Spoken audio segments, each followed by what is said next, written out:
मेरी बेटियां अक्सर बीमार रहती हैं, कभी सर में दर्द, कभी आंखों में दर्द। डॉक्टरी इलाज से कोई फायदा नहीं हुआ। दम करवाना शुरू किया है, एक ठीक होती है, दूसरी बीमार हो जाती है। ये क्या मसला है? देखिए मेरी बहन, अल्लाह ताला सबकी बेटियों पर अपना फजल फरमाए। जो मैंने पहले अर्ज की है, सुबह शाम के अस्कार, फिर दुआ और दवा दोनों चीजें हैं। बाद बीमारियां दवाई असर नहीं करती तो इसका बेरी के पत्तों से गुस्ल करें। जो भी, वैसे भी बेरी के पत्तों से नहा लिया करें। हमने तो बेरी को मुर्दों के नहाने के लिए रखा हुआ है, जो मर गया उसको नहा।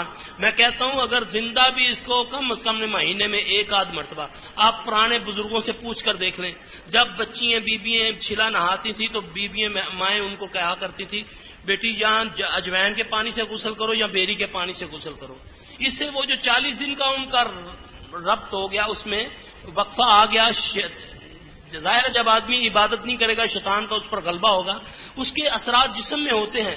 जब आदमी बेरी के पत्तों से नहाता है, बेरी ना मिले तो अजवैन के पानी से नहाए, तो अल्लाह के फजल से ये असरात टूटते हैं, खत्म होता है, ऐसा असर खत्म हो जाता है। ऐसा करेंगी तो इंशाअल्लाह ताला उनको शिफा होगी।